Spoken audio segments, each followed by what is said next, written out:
Nah, berikut beberapa alasan dan solusi kenapa pinjol kalian selalu ditolak, atau kenapa ketika kalian mau pengajuan banyak sekali yang penolakan, padahal belum pernah melakukan yang namanya pinjol, belum pernah menggunakan data kalian, tetapi langsung ditolak. Nah, kenapa ya? Di sini ada 5 alasannya dan berikut juga dengan solusinya kita akan jabarkan. Oke, assalamualaikum warahmatullahi wabarakatuh. Apa kabar teman-teman semuanya? Semoga semua dalam keadaan sehat walafiat, diberkahi dan selalu diberikan kelancaran dalam segala urusannya. Amin amin ya rabbal alamin. Oke teman-teman, kali ini saya akan membahas tentang beberapa alasan dan solusi yang paling tepat ketika baru saja mau mengajukan pinjol tetapi langsung ditolak. Ini kenapa ya? Nah, kita akan cari tahu, tapi sebelumnya saya harapkan buat kalian semuanya sudah subscribe channel ini agar channel ini terus berkembang dan dapat memberikan informasi-informasi terbaik ketika kalian galbay dan update-update tentang dunia perpinjolan. Nah teman-teman, ini dia buat kalian.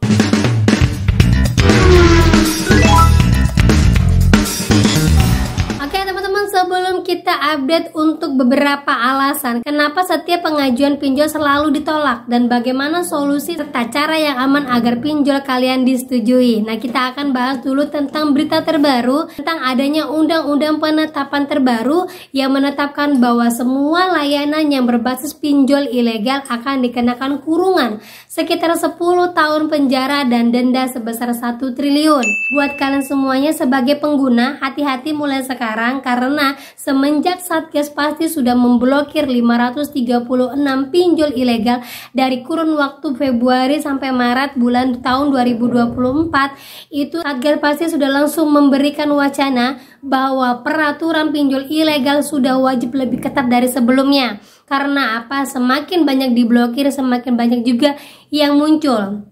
Jadi yang mulai sekarang masih sering juga menggunakan pinjol ilegal, mulai update, mulai wanti-wanti karena kita tidak tahu apa yang akan dikeluarkan sama OJK terkait dengan pinjol-pinjol ilegal. Nah, buat semua layanan yang masih juga mengeluarkan atau mengaktifkan pinjol-pinjol ilegal, hati-hati karena yang namanya peraturan ini sudah mulai dipastikan dan sudah mulai dipatenkan. Jadi tetap update selalu, jangan sampai ketika sudah kedapatan kalian baru mengatakan kami belum update. Jadi hati-hati teman-teman ya. Oke teman-teman, lanjut lagi kita ya untuk pokok permasalahan, yaitu kenapa setiap pengajuan pinjol selalu ditolak padahal belum pernah menggunakan data untuk pinjol, belum pernah berkaitan dengan pinjol, bahkan baru mau ngecek limitnya saja disuruh tunggu beberapa hari untuk verifikasi. Setelah dapat hasilnya menyatakan bahwa pinjol kalian ditolak.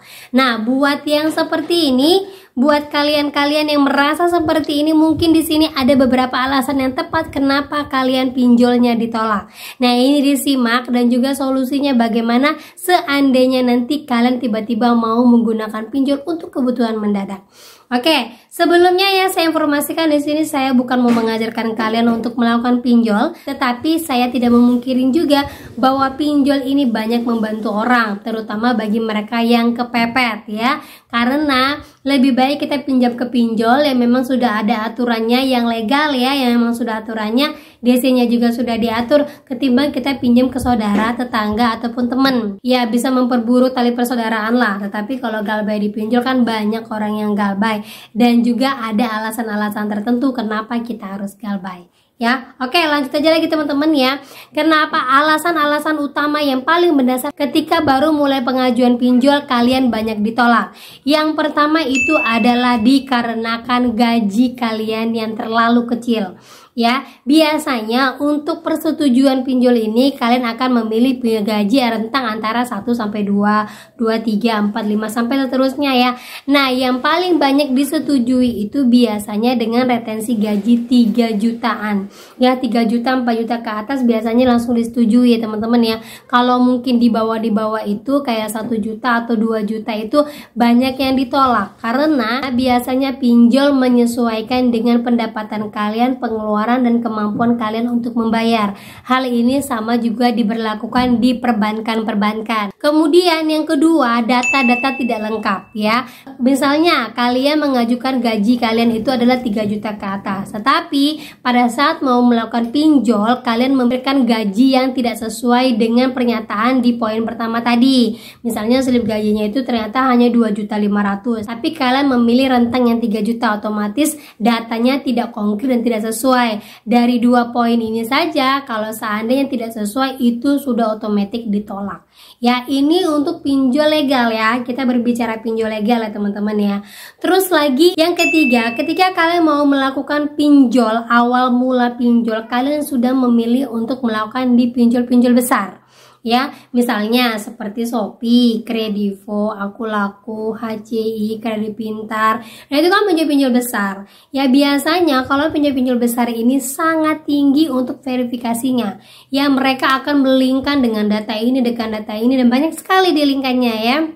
Belum lagi ternyata pada saat melingkarnya dengan slip OJK terdapat adanya pinjaman kalian yang bisa jadi adanya kesalahan pencatatan di OJK. Banyak kan ya, kalian tidak punya hutang di sini tetapi ternyata ada hutang di sini tercatat. Pada saat kalian koreksi, pada saat proses itu berjalan, kalian coba untuk mengajukan pinjol dan ditolak. Padahal hutang yang ada di slip kalian itu bukan hutang kalian, sudah dikonfirmasi tapi belum hilang di slipnya. Nah, itu biasanya terbaca di sistem untuk pinjol-pinjol yang besar.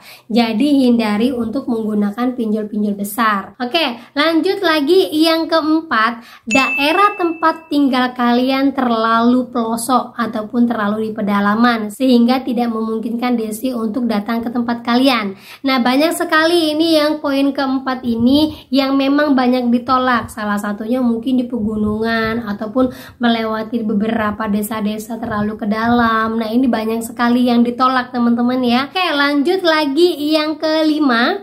Nah, yang kelima ini memang pasti akan dicek ya teman-teman ya. Yang akan dicek itu adalah slip OJK-nya juga. Tetapi banyak di antara pinjol-pinjol yang ketika slip OJK-nya buruk masih bisa cair. Masih ada, itu adalah pinjol-pinjol yang kecil. Makanya kenapa di poin ketiga saya mengatakan ketika baru aja mulai mengajukan pinjol, jangan langsung ke pinjol besar. Coba dulu di pinjol-pinjol kecil ya, karena pinjol-pinjol kecil ini atau pinjol-pinjol menengah ke bawah ini biasanya dia nggak ngecek slip langsung, tidak langsung ke data FDC, tetapi dia hanya mengelihat gaji kalian, kemudian limit yang diberikan juga sedikit, jadi mereka langsung ACC. Biasanya ACC-nya itu sekitar 1 jutaan aja deh. Gitu kan teman-teman ya. Oke, lanjut lagi yang terakhir. Yang terakhir ini yang memang paling banyak terjadi di tahun 2024. Kenapa kebanyakan orang yang baru aja mau mengajukan kebanyakan ditolak? Nah, yaitu karena pinjolnya sudah kehabisan limit untuk memberikan kalian hutangan lagi. Nah, jadi setiap perusahaan itu mereka punya limit-limit tertentu ya, punya dana-dana operasional tertentu. Misalnya untuk pinjaman itu berapa triliun, terus lagi untuk operasional berapa miliar, terus lagi untuk yang lain-lainnya berapa miliar. Jadi kalau misalnya limit untuk pinjamannya ini sudah habis dan banyak orang yang galbay, banyak orang yang belum bisa untuk mengembalikan, otomatis mereka tidak akan bisa melakukan yang namanya pemberian pinjaman lagi. Ya, itu banyak terjadi saat ini. Nah, kalau ada yang bentuk seperti ini bisa dipastikan bahwa sekarang atau saat ini pinjolnya mulai bangkrut, mulai kehilangan modal untuk memberikan pinjaman lagi kepada para nasabahnya. Ya, jadi kalau ada yang model-model yang seperti ini, gemakan aja, banyak aja kasih informasi, di pinjol ini nggak dapat pinjaman, di pinjol ini nggak dapat pinjaman. Bisa jadi pinjolnya mulai ketar-ketir karena ketahuan nih rahasia perusahaannya, banyak yang ditolak, otomatis modal mereka juga banyak yang belum kembali.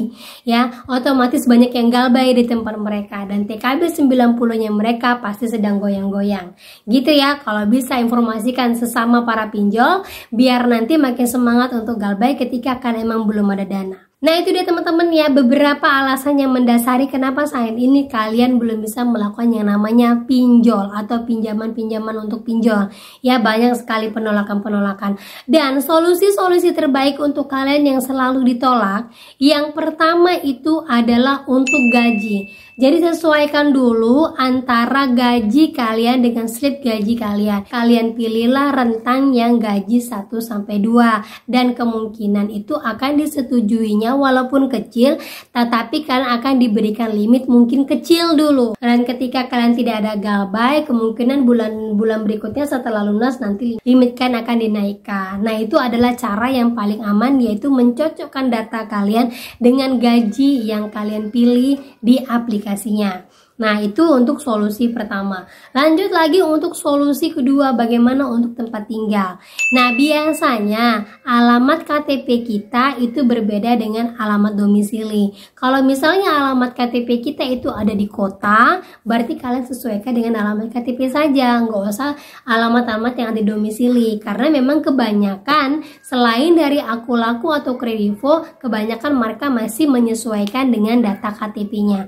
Ya, kalau Kredivo, Akulaku itu mereka sudah minta surat domisili. Terus bagaimana kalau memang dasarnya sudah tinggal di pedalaman, sudah tinggal memang di tempat yang memang jauh, ya solusinya itu adalah kalian coba melakukan pinjaman di pinjol-pinjol yang kecil. Ya, seperti Vindaya, seperti lagi itu KTA Kilat, Modal Nasional yang memang mungkin kecil-kecil lah limit-limit yang mereka belikan. Ya, biar nantinya ketika kalian ada pencocokan data ataupun ketika adanya pengecekan itu kalian bisa lolos. Ya, walaupun tempat tinggal kalian jauh. Karena apa? Biasanya untuk pinjol-pinjol yang menengah ke bawah ini mereka hanya memberikan limit yang kecil saja. Gitu teman-teman ya. Terus lanjut lagi, bagaimana dengan sliknya? Sudah saya sampaikan ya. Coba untuk ke pinjol yang kecil dulu, karena biasanya pinjol kecil itu tidak ngecek slik OJK. Nah, lanjut lagi, bagaimana setelah semua dilakukan tetapi tetap juga ditolak? Nah, berarti kembali ke poin ke-6, yaitu pinjolnya sedang kehabisan dana.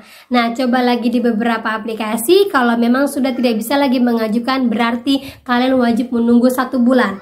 Artinya menunggu 1 bulan itu ketika si pinjol-pinjol ini sudah mendapatkan kembali modal-modal untuk mereka pinjamkan lagi kepada kalian. Jangan mengajukan pinjaman dalam jangka waktu yang terlalu dekat. Misalnya saat ini ditolak, kalian bisa coba untuk di minggu kedepannya lagi, atau 3 hari ataupun 4 hari kemudian. Jangan langsung di hari itu saja. Karena apa? Biasanya sistem pinjol ini akan mendetek ketika kalian melakukan pinjaman di sini ditolak, berarti di situ dicoba lagi dan akan tersangkut paut. Sistemnya akan bekerja jadi satu. Jadi cobalah untuk melakukannya beberapa hari kemudian, biar nantinya ketika kalian terdeteksi ditolak di sini, kalau kalian melakukannya beberapa hari kemudian, kalian sudah bisa disetujui. Gitu teman-teman ya. Nah, itu dia yang bisa saya sampaikan buat kalian. Semoga informasi ini berguna buat kalian dan menjadi pembelajaran kalian dan menjadi informasi terbaru lagi buat kalian dan kalian lebih semangat lagi. Akhir kata saya ucapkan, Assalamualaikum warahmatullahi wabarakatuh.